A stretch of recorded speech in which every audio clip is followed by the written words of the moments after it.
Hello and welcome. My name's Jo. I talk about all things astrology. Today I'm going to be talking to you about the first half of Scorpio season. So we actually have a fair bit going on.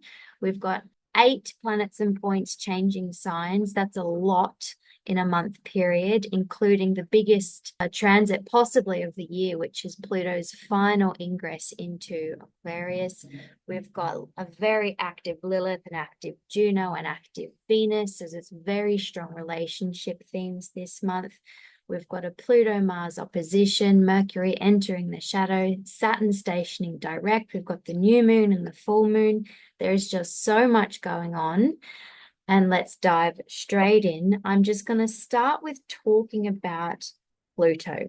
We have very strong underworld tones in this Scorpio season. We've got a very active Pluto because he's the ruler of Scorpio, and we have a very active Lilith. These are like the Lord and Lady of Scorpio season this year.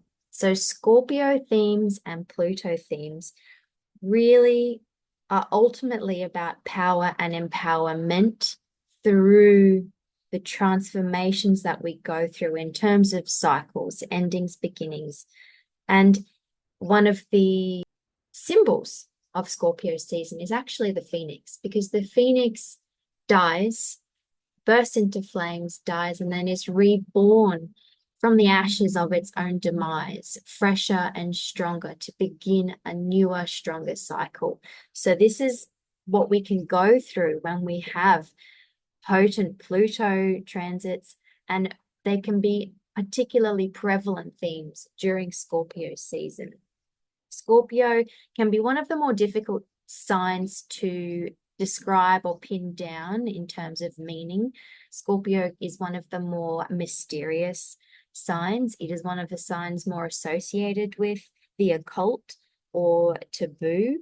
It can be things that are hidden, the secrets, the underbelly of a situation. It can talk about corruption and betrayal, and especially violation. The myth that is associated with Scorpio and with Pluto is the myth of Persephone, who was the goddess of spring, and she was abducted by Hades, or Pluto, the lord of the underworld, where she reigned there with him as queen for half of the year. And because her mother bargained to get her back, the compromise was made that she would be on Earth for half of the year, and then in the underworld for the other half of the year. And this initiated the seasons, the cycle of the seasons. So it is spring and summer when she returns to Earth, and it is autumn and winter when she returns to the underworld. And that is why Scorpio and Pluto really speak to the cycles, the transformations, the beginnings and the endings that we go through. Scorpio also speaks to desire, passion. It's the merging of energies and the alchemical processes that we go through in life in general, but especially when we merge and share our energies with another. Scorpio is, along with Libra, the relationship sign, where Libra speaks of how we relate, interact, and learn about another. Scorpio is how we blend and merge and really feel and share our innermost emotions and desires with another person. So it takes that relationship theme that bit deeper. In terms of the cycles and life and death and the phoenix rising from the ashes, one of the other things that Scorpio season can show us is the toxicity that we have in our lives. And Scorpio, the symbol of Scorpio is the scorpion, and everyone knows scorpions have a sting. They have venom, and venom is the double-edged sword. And it's the metaphor that we have in Scorpio season, is that it has the ability to both kill and restore life. You cannot be cured from a sting of venom without the anti-venom, and you can't make the anti-venom without having the venom. Scorpio really speaks to this cycle of the chicken and the egg, the eternal life, death, rebirth cycle. And we have to go through that underworld process to be reborn. So Pluto here is really iterating these themes very strongly this season. So he's a modern ruler of Scorpio, and everything that occurs with a Pluto transit in Scorpio season is felt a lot more strongly because the sun is in Scorpio and is ruled by Pluto. And it's very interesting. Pluto is sitting on this 29 degree of Capricorn. It's been going backwards and forwards of 29 degrees of Capricorn, the very last degree of Capricorn, into the 0 degrees of Aquarius, the very first degree of Aquarius. So he's sitting on this threshold. He will ingress at the end of Scorpio season into Aquarius proper. The moment I just really want to focus on the fact that he's straddling the threshold here. And it's really making us purge, because every planet that changes sign, every energy that must shift and change contacts Pluto, either at this 29 degree before they change or at the 0 degree just after they change. And this is very, very significant and potent right now, because it's like before we're able to finally let go and move on, we must release something that isn't working. And that theme is so strong right now in this Scorpio season, when Pluto is finally getting off that 29 degree and entering into that 0 degree of Aquarius. It's really about the final purge, the final push. And it's interesting that as the sun that initiates Scorpio season on the 23rd of October, it squares Pluto. The sun in Libra squares Pluto at that 29 degree of Capricorn before moving into Scorpio. And there's some kind of a tension, difficulty, this final rebalancing or realignment that we've been going through in this prior Libra season. And as the sun moves into Scorpio with this underworld journey through Scorpio at the end of Scorpio season, rather than this difficult, tense aspect that we have at the beginning of Scorpio season, as the sun finishes its journey through Scorpio and moves into Sagittarius on the 22nd of November, this is like it has been transformed and now has the opportunity to grow. So it's kind of like the two bookends that we have of Scorpio season, as the sun enters through trial and difficulty and being required to purge and let go. And as the sun exits the underworld, it is then reborn into this greater sense of expansion, exploration, fiery passion, etc. All of those Sagittarius themes that I'll talk about in Sagittarius season. The very first transit of Scorpio season that we have is Venus, trining the North Node. Venus is love, relationships, relating, harmony. And it's very poignant that she is trining the North Node as the very first aspect of a Scorpio season, because this is very focused on a relationship still, and it's how we're expanding through our relationships, because Venus in Sagittarius, she's adventurous, she wants to learn, she needs variety and freedom, she wants to expand her horizons, and she's very attracted to, we're more attracted to now understanding, expansion. And we're now being enabled, if we tap into this trine to the North Node, to really focus on the relationships that help us to do that. And she's really activating our belief systems, because Sagittarius is about our belief systems, and really touching on the belief systems that we have and what we believe in, either within ourselves or as a higher power, that is in alignment with our heart. And her journey through Sagittarius is really one of fun and spontaneity. So it's good to tap into the energies of Venus at this time, because she's giving us a bit of light in this rather deep and tempestuous Scorpio energies.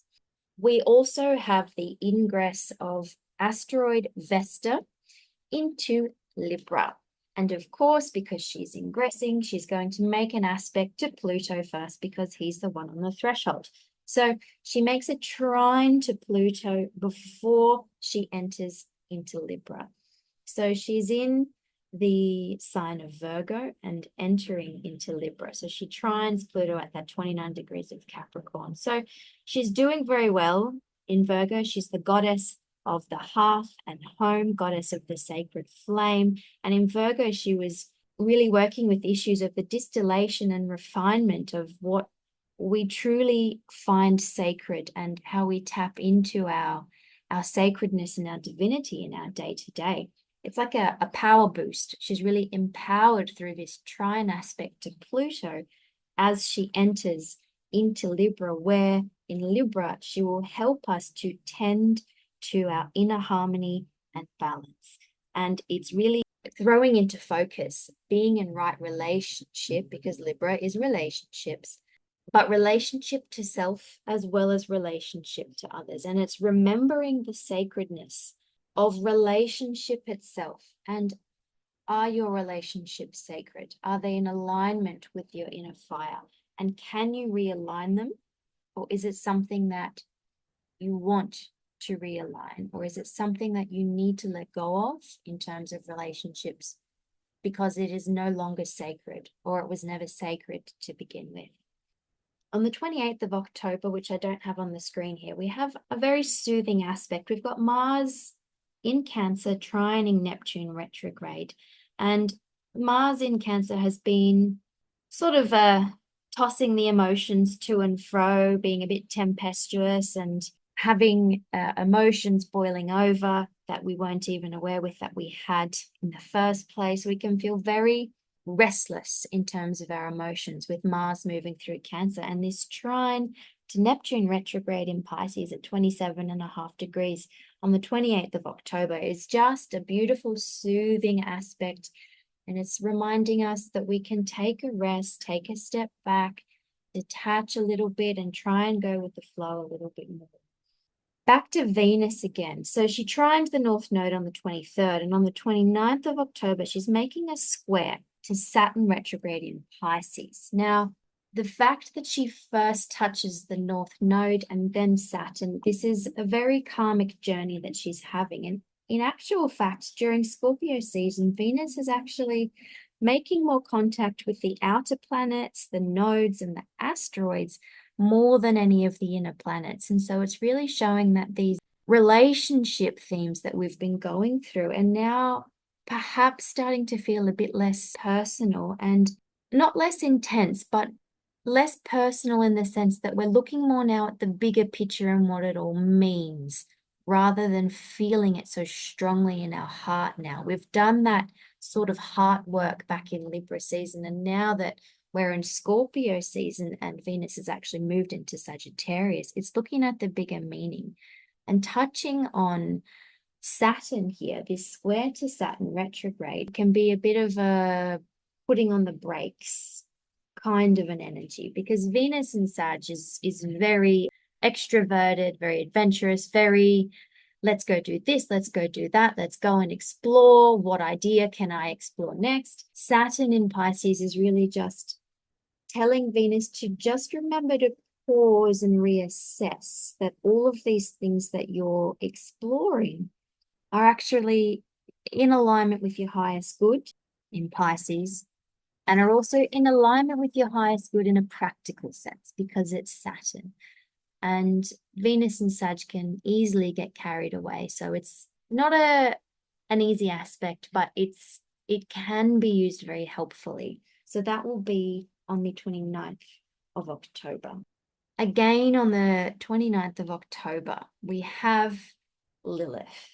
So Lilith, as I said before, is the lady of Scorpio season this year. So she's actually making on the 29th of October her final conjunction to the South Node. Lilith, as a bit of a background, she was the first wife of Adam in myth, and the way that the story goes is that she refused to lie beneath him and be subservient to him because she knew that she was his equal and wanted to be treated as such. The consequences of this was that she was banished from the Garden of Eden. She was demonized, ostracized. She was said to lure men to their death, destruction, and doom, and to eat babies. And she was essentially very demonized simply for having firm boundaries and self-respect, essentially. And now Lilith has re-emerged into our consciousness as a symbol of the strong woman or the strong person, and has become a very strong feminist symbol. And she really speaks to us of knowing our own rights, remaining empowered, come hell or high water, whatever happens. In astrology, she's known as Black Moon Lilith, that I'm just shortening to Lilith for simplicity's sake. Her orbit is very erratic. She goes backwards and forwards, backwards and forwards.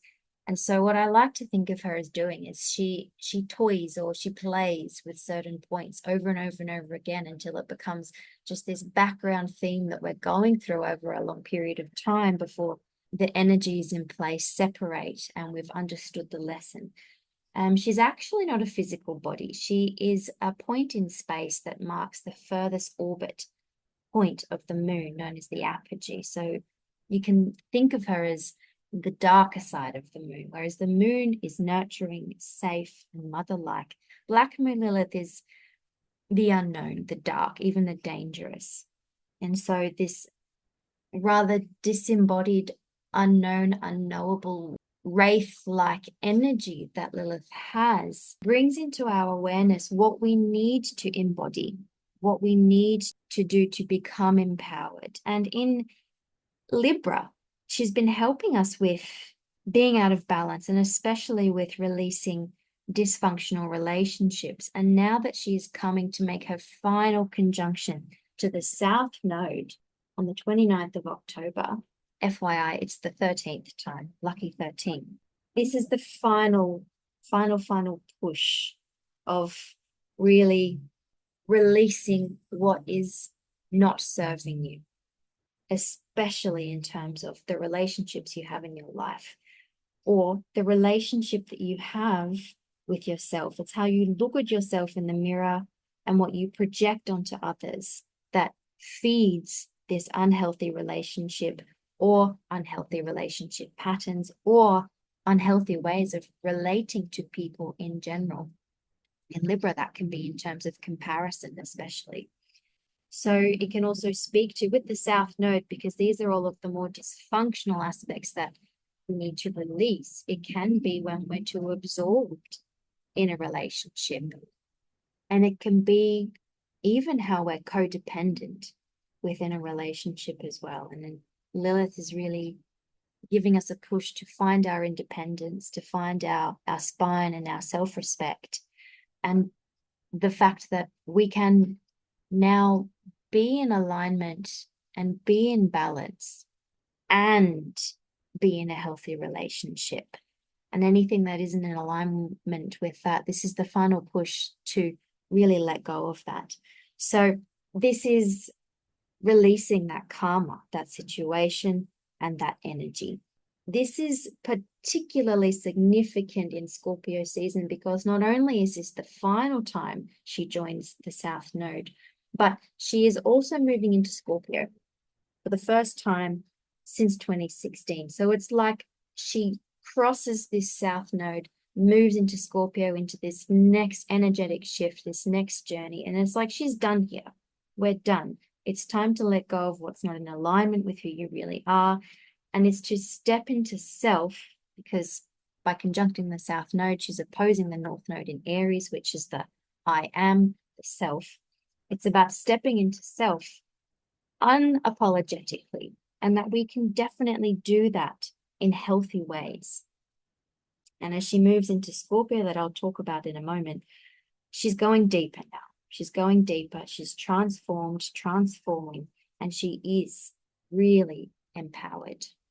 The new moon. So the new moon's actually occurring amongst a fairly active Mercury. So there's a few Mercury aspects that I'd like to touch on that I haven't written on the screen before I go into the new moon, because the new moon's very interesting. Mercury moves really quickly. And what he tends to do is he tends to just touch on and point out and remind us of all of the aspects and energies that are already present. And he just makes us more mentally aware of them, just in case we forgot what's going on and we've forgotten how intense it actually is. Mercury comes along and goes, oh, yep, don't forget about it.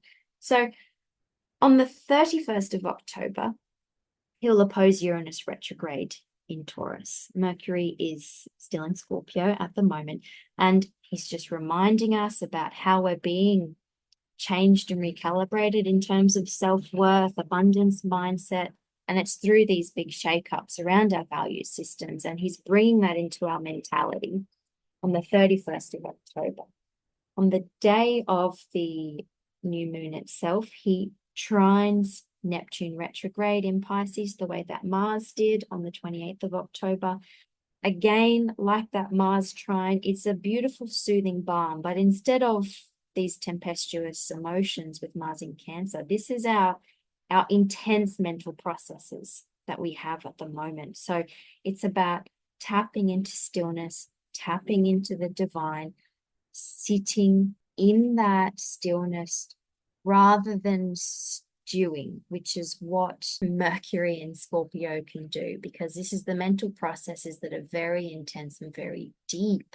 And this trine to Neptune is giving us the opportunity to really just diffuse and dissolve anything that's just too intense, or that's where our minds are getting a little bit too wrapped up in. So on the 2nd of November, then the day after the new moon, Mercury will exact its trine to Mars. So we now have a grand water trine between Mercury in Scorpio, Mars in Cancer, and Neptune in Pisces. So this is about a heightened sensitivity. It's these intense mental processes meeting these raw instinctive emotions, and they blend in a way that lends to a higher understanding with Neptune here in Pisces. It's a higher understanding of these emotional processes and how they lend to the mental processes and vice versa, how they feed each other. And Neptune is giving us the opportunity to really tap into these emotions and mental processes in a way that can really hone and sharpen and heighten this intuition and sensitivity at this time. It's very, very watery. It's about not allowing our emotions to sweep us away or to overcome us. It's rather using the power of this sensitivity and intuition to benefit your highest good with Neptune here. Neptune also reminds us that because Mercury is very mental and Mars is very active and go, go, go in these watery signs, it can really make the water boil, so to speak. Neptune here in Pisces is just adding the flavor of, sometimes you just have to go with the flow. It's a very flowing aspect, this grand water trine. So those aspects again are from about the 31st of October forward to maybe the 2nd or 3rd of November, though these energies would be in play. This is all in play as we have this new moon on the 1st of November. Getting back to that. So we've got the new moon in Scorpio at 9.5 degrees. What's very interesting about this new moon is that both of its rulers, Mars, the traditional ruler in Cancer, and Pluto, the modern ruler in Capricorn, are in exact opposition. It doesn't perfect until about a day and a half, 2 days later, but they are still in aspect. They are both on 29 degrees, and it's the first of 3.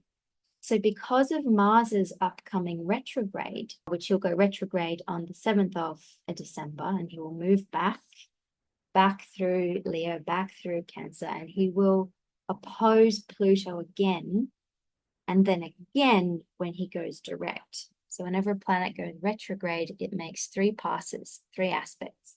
This is the first, and it is occurring on the new moon. So this is a new beginning of power. It's initiating a new power cycle because it's in Scorpio. Pluto will have the final say. And in fact, I will make another video on the new moon, but just to point out at the moment that Pluto is also at the apex of a kite. configuration. So he is leading the dance. He is the steersman of where this new power cycle is going. And at the 29th final degree of Capricorn, it's just, if we haven't already got it after all this time, he's just pointing out that this is the end of structures, systems, ambitions that no longer serve and are no longer in alignment. And the fact that Mars is coming along and triggering Pluto on the same day as the new moon, it's just an extra potent initiation. And I'm seeing it as this is kind of what lights the fire. This is what's setting the cauldron alight. And we'll see what transpires by April next year as to what is going to manifest and come about, because the second and third passes that Mars makes to Pluto won't be until the beginning of January and then the end of April. They will be in the signs of Leo and Aquarius, because Pluto will have moved into Aquarius. So this is the only opposition that he'll have in Cancer and Capricorn. This is the last time in our lifetimes that we'll have a Pluto in Capricorn with Mars in opposition. And it's just reminding us that to begin anew, we must let go of something. Used constructively, because this can be a very reactive and bombastic aspect. Used constructively, Mars in Cancer, he's acting like the bodyguard or like the henchman of our emotions at the moment. And it's how we're responding and not reacting to the powers that be, Pluto. And how responding can be very enriching. It's still very tense, but by accepting what we cannot control, Pluto, and by being able to let go and go with the flow with this grand water trine in the background here, and allowing the energies, instead of pressurizing or festering and even exploding, it's about channeling these energies, these potent forces, and using these strengths constructively. Mars, it's the will. It's using the will constructively. In Cancer, it's about using our emotions constructively and responsibly, because Capricorn is all about responsibility as well. Collectively speaking, we might be observing this more than on a personal level, because Pluto is an outer planet, but it's like the home, Cancer, and the individual, Mars, versus the state, Capricorn, the power of the state, Pluto and Capricorn. And as I said before, this can be tempers, this can be anger, this can be eruptive. What it can also do is really reveal something that has been hidden, because this is the end of the Pluto journey in Capricorn. We may be starting to see things coming to light that have already been in play for a while now, but they've just been hidden from us. The new moon itself, especially with Scorpio, it's about the darkness, it's about the secrets, but this Mars activation could be really revealing something, and revealing something in a way that could be something that causes disruption, and I'm putting that very mildly. And it is to do with power systems, violations, and betrayals. And we're definitely already seeing that on a collective level already.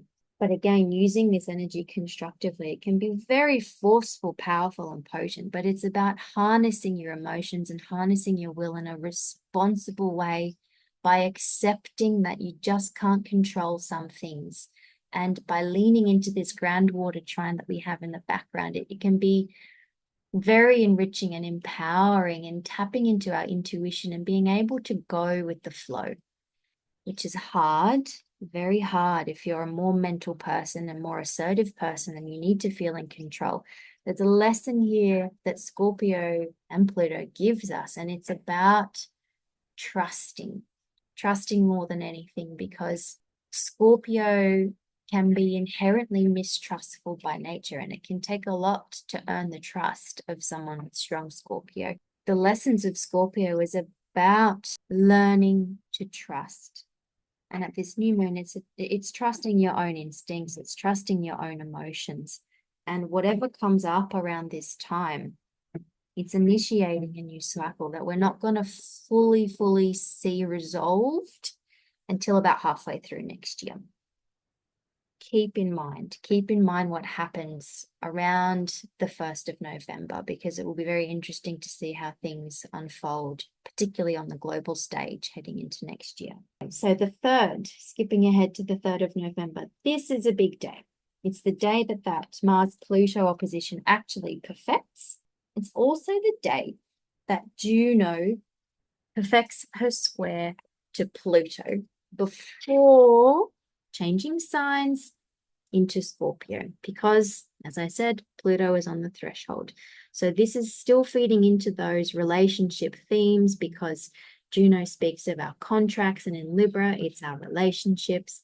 Juno is the queen of heaven. She's the queen of the gods, and she ultimately teaches us about sovereignty.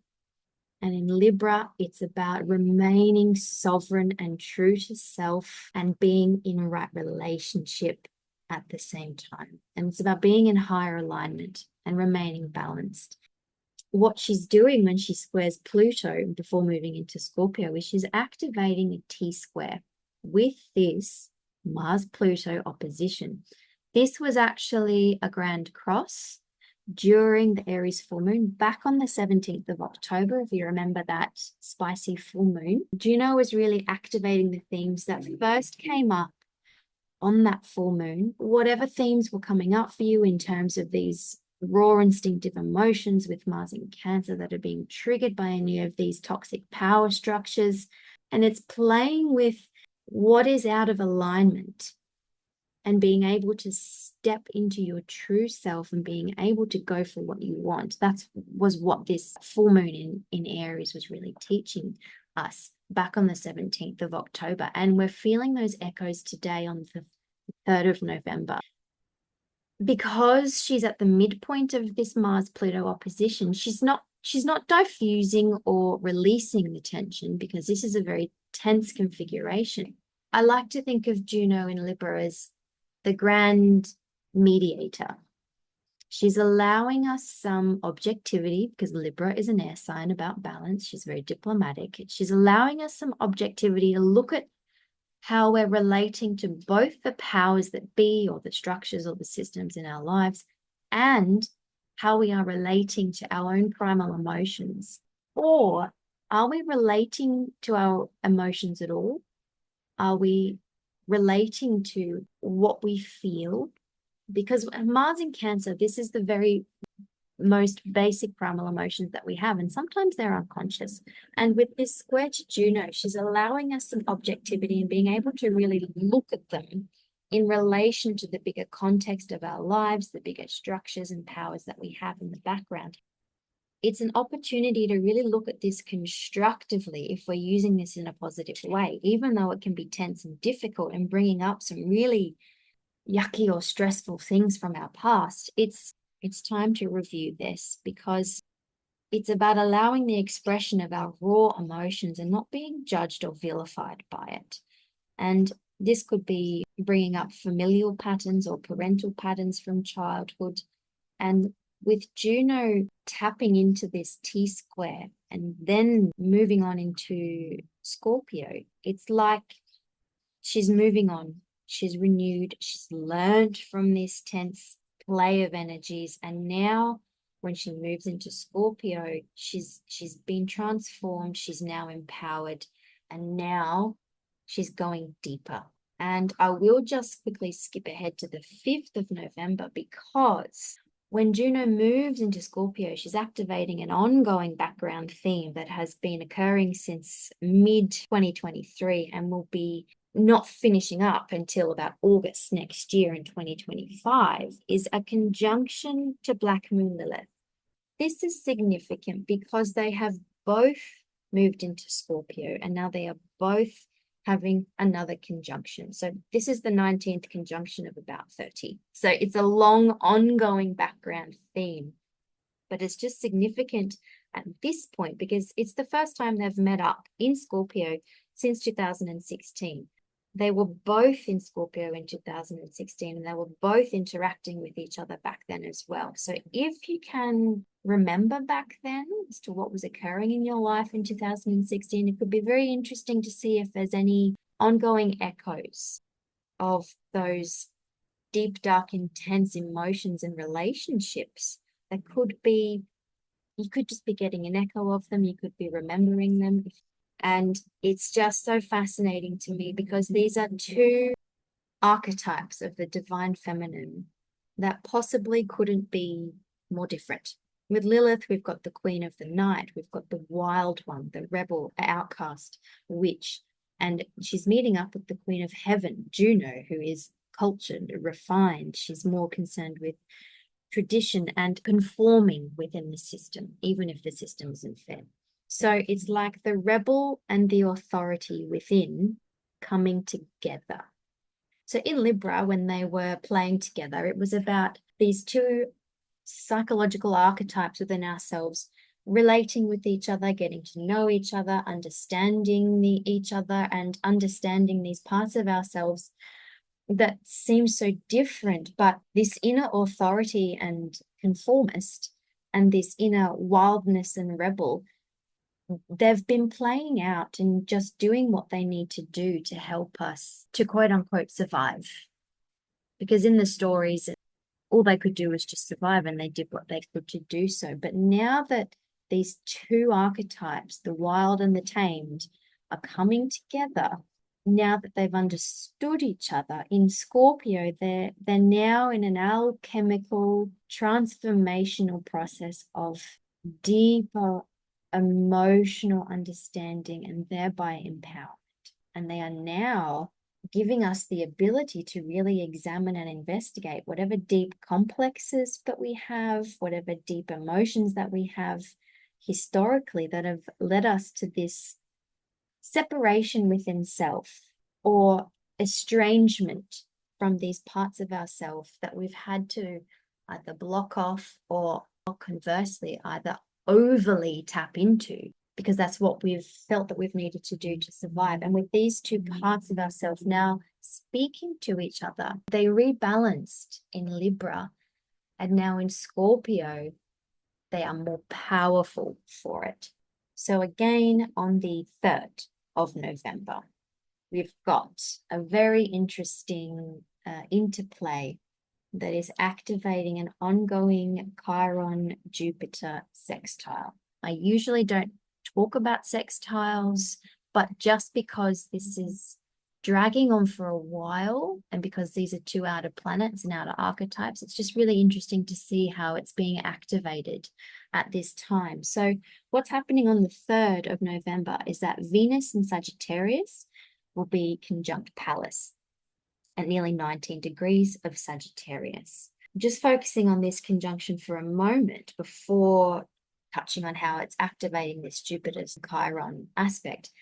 It's just a beautiful combination of the goddess of love meeting the goddess of wisdom in the sign of learning, of seeking, about exploring belief systems. And with Pallas and Venus, it's about learning the wisdom of love. It's about how allowing love and self-worth and harmony to color our belief systems, to help align them with what's really in our heart, really to help bring us higher peace. Because Pallas, she was the peacemaker, she was the tactician, she was the one who passed the olive branch and proclaimed that no one's fighting anymore, we're all getting together. In the sign of Sagittarius, it's really speaking to how exploring these belief systems and why we have them, and if necessary, advancing them or expanding them, changing them, can really bring us that love, peace, and wisdom. So this is on the 3rd of November. What then happens on the 4th of November, Venus will oppose Jupiter and trine Chiron, and then Pallas on the 6th of November will do the same. So by activating both Chiron and Jupiter at the same time. It's really waking up this aspect that we have in the background. It's really triggering it.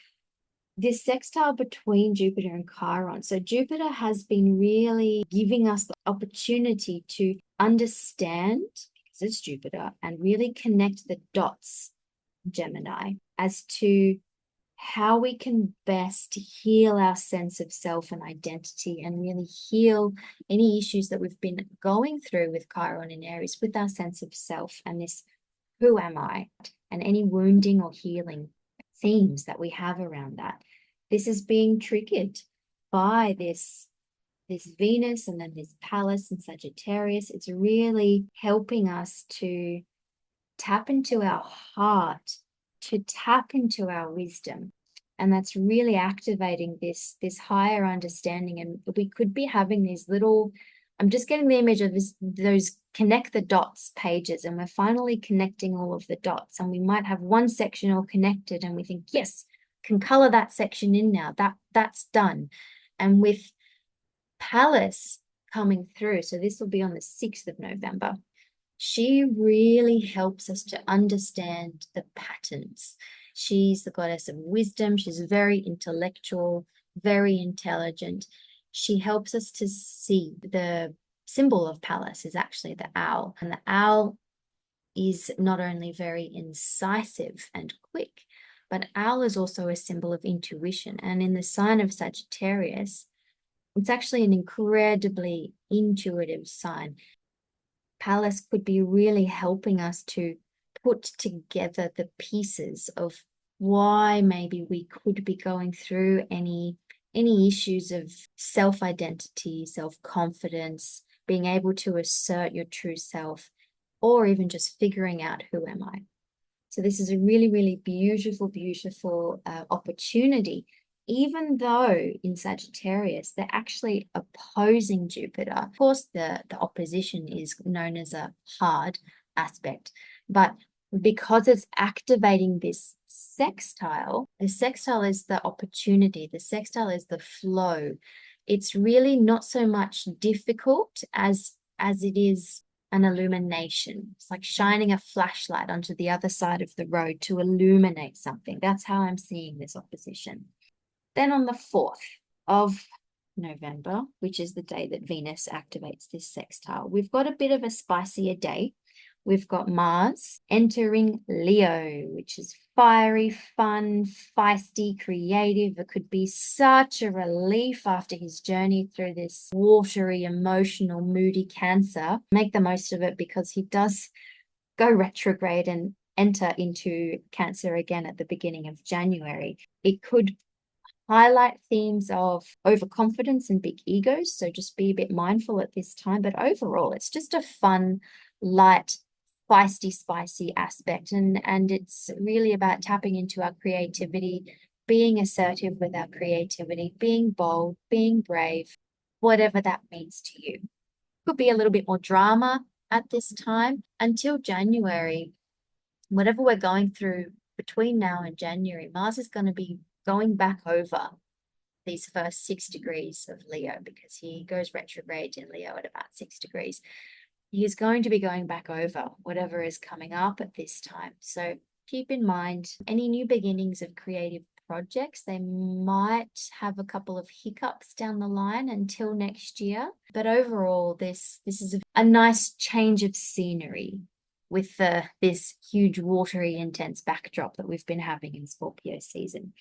Also on this date, which is just another background theme with Lilith again, since the beginning of October, she's been opposing Eris in Aries. So on the 4th of November, she'll be making her 4th of 17 oppositions. It'll be going on until about September 2025.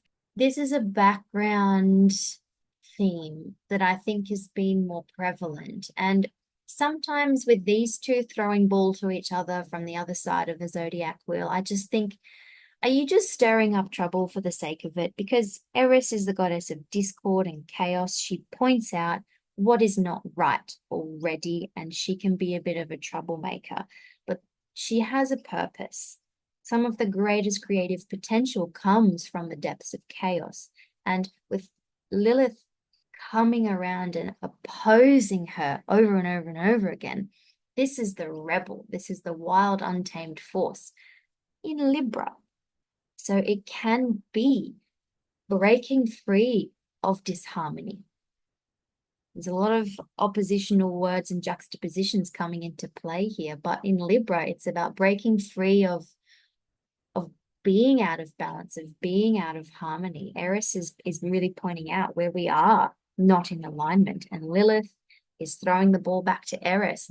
It can be friction, but because the transits of Lilith are so sporadic and infrequent and fast, it isn't super duper intense. It's a passing, fleeting thing, but it is something that is ongoing until September next year. That's the thing with Lilith. She goes backwards, she goes forward, she goes backwards, she goes forward. Sometimes, if you're really tapped into the energy of Lilith, you can just feel like you're being toyed with. But she teaches us how to be empowered and to use these energies to stop playing the game. She didn't play the game with Adam and God in the garden. She played her own game.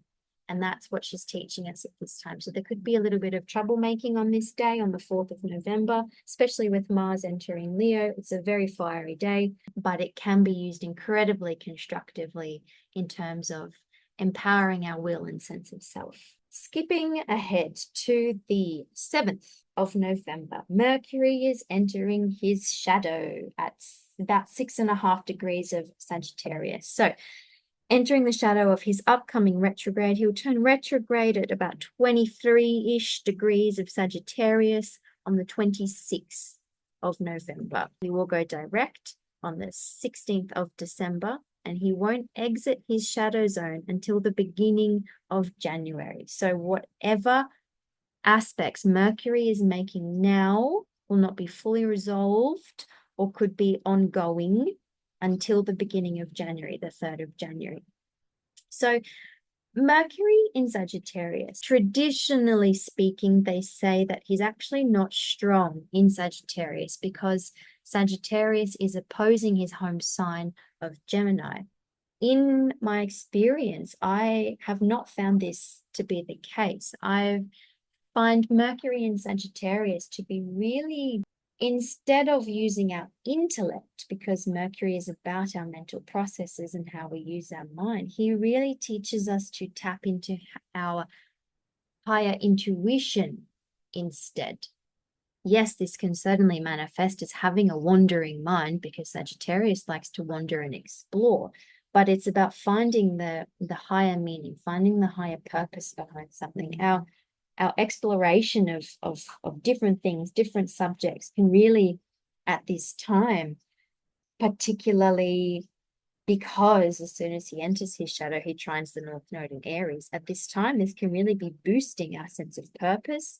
It can really be solidifying our sense of place and identity because of the perspective that we gain when he enters Sagittarius, because Sagittarius is about broadening our horizons and seeing the bigger picture. And I do find that when Mercury is in Sagittarius, Mercury is the sign of communication, and communication is a bit different in Sagittarius because unlike Gemini and unlike Mercury's modus operandi of communicating with words and with language, we might be instead not being communicated with words, but we might be receiving signs, symbols over and over again. And the communication that we're receiving, it can be more useful to interpret it through our intuition rather than through our intellect and mental processes. That's the best advice that I can give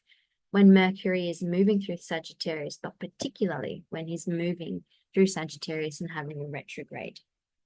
I really like Mercury in Sagittarius. He can miss the finer details because his opposing sign of Gemini is about all of the details and connections. Sagittarius doesn't so much really care about those finer points. He more likes to look at the overall grand scheme of things. And sometimes it can be like, I can't see any of the trees. I can just see the canopy of the forest. I can't actually see what's going on. So the aspects that Mercury will be making in his upcoming retrograde period can really be a bit of a challenge in terms of fine-tuning what we're actually meant to be receiving or communicating at this time. I will be going through more of his upcoming transits in the next video with the second half of Scorpio season. The last thing I'm going to talk about is still on the 7th of November. It's the pagan festival of Beltane. So Beltane is a fire festival, and in the Southern Hemisphere, it occurs at the beginning of November. Astrologically, it occurs when the sun enters 15 degrees of Scorpio, which is on this day of the 7th of November. It's a fire festival. It heralds the beginning of summer. It's about passion, potency. It's the fires of creation, the act of creation.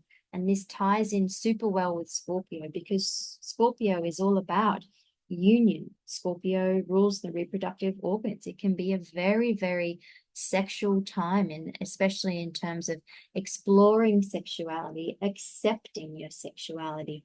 And ultimately, it's about the fertility and the power of the earth at this time, because it's at the height of its abundance at this time of year in the Southern Hemisphere. If you're in the Northern Hemisphere, I'm so sorry, bear with me. We've all heard about Halloween. We know about it. We're learning about Beltane at this time of year in the Southern Hemisphere. And one of the most beautiful things you can do at Beltane, it's about welcoming abundance through the welcoming of love and connection. On the 7th of November, tap into your creativity, tap into your potency, explore your sexuality, tap into love, tap into power. Beltane is possibly one of the most fun seasonal celebrations of the year. I have pulled a card for the first half of Scorpio season. I used the Dark Goddess Tarot by the wonderful Ellen Lorenzi Prince. I thought it was very apt, given we're in Scorpio season, to use something called the Dark Goddess. You can't make this stuff up. So I pulled the Two of Water, which and traditionally is the Two of Cups, which is the card of relationship, of union, of intimacy, of emotional understanding with self and also with a partner. In this deck, Ms. Lorenzi Prince has chosen Lorelei, which she dubs the German spirit of eternal desire. So this is still feeding into those Scorpio themes of passion, desire, sexuality. And as I said before, it's these alchemical processes that we really go through experiencing those urges. And you don't need another person. You don't need a partner to go through this. If you don't have a partner, this can all be within, because we not only are in relationship to everything else in our world, with our job, our car, our home, our family, we are also in relationship to ourselves. And it's in Scorpio just such an enriching process to explore internally and dive deeper internally as well. So I would just like to read on that note a little passage from the guidebook on this card that says, "The deeper you go, the harder your heart will beat." Now, if that's not Scorpio, I do not know what is. So the myth of Lorelei. Lorelei is actually named after a big slate rock in the Rhine River in Germany. There are loud echoes inside the passage where this rock sits, and also historically a high number of shipwrecks. So the legend of Lorelei essentially is that she was a siren who would unwittingly lure sailors to their doom through her beauty. They would get distracted and crash their boats. The word that I would like to focus on here is unwittingly, because especially with Lilith and Juno throwing these themes of empowerment and this overall Scorpio theme of sexuality, it's really about not feeling responsible for other people's reactions or responses to who you are. And it's about being yourself unashamedly and not being responsible for the way that people react to that. It's not moderating yourself or holding yourself back or hiding who you are because you're afraid that people will either react too strongly or not accept you or over accept you or try and take advantage of you. This card with Lorelai is really impressing that you can't moderate or rationalize your emotions, your strong, deep, dark emotions. You have to accept them, because if you don't, they will either project onto another person, onto another situation, and be reflected to you in a dysfunctional way, or they will bubble and fester. They will get to the point where they'll just explode. So this is about unequivocal acceptance of emotions, and it's about being brave and being intimate with yourself. The legend of Lorelai is that she was betrayed by her first lover. This does speak to those Scorpio themes, very much so, because it was through no fault of her own. She fell in love, and the person who pretended to love her did not, and then violated and betrayed that trust. She was, after that, accused of witchcraft because she was so beautiful. The men in the village all kept falling in love with her and pursuing her. And even though she did not actively encourage the pursuits, she was the one, this is such a Lilith story, she was the one who was blamed for the men's desire. And she was consequently ordered to be sent to a nunnery. And again, I'm just feeling Lilith just saying other people's desire, or even just other people's responses, reactions to who you are, is not your responsibility. You are only responsible for being who you are. You are responsible for your own emotions. Nobody else is. And you are not responsible for anybody else's in turn. Lorelai took her life into her own hands as she was being marched away to the nunnery. She crossed Lorelei Rock and pulled out to her lover on the river. He was on his boat. He became distracted and crashed his boat, and she dived from the cliff. So they were reunited in death. This can also be a Scorpio lesson, because in Libra season, Libra is more about justice, but Scorpio doesn't necessarily want justice. It can go further and want revenge. You poison yourself as you poison the other person if you are after revenge. And I don't know, this is just coming up. I'm just speaking what is coming to me. But if betrayal or violation or hurt, pain, anger from the past sits and festers without being acknowledged, accepted, expressed, or moved through, it can lead to these toxic outlets. The Two of Cups card here is just teaching us that, and Lilith, who is speaking to me right now, we're being taught that acceptance of self is the first and major step that we can take to being in healthy relationship to anyone, but especially being in healthy relationship to ourselves. So I hope that this video on the first half of Scorpio season has been helpful. I will be posting the second half in about 2 weeks' time. And before that, I will be posting another video on this astrological influences of Beltane in the Southern Hemisphere. Let me know what you thought of this video below. And in the meantime, I wish you a wonderful Scorpio season ahead. Thank you for listening.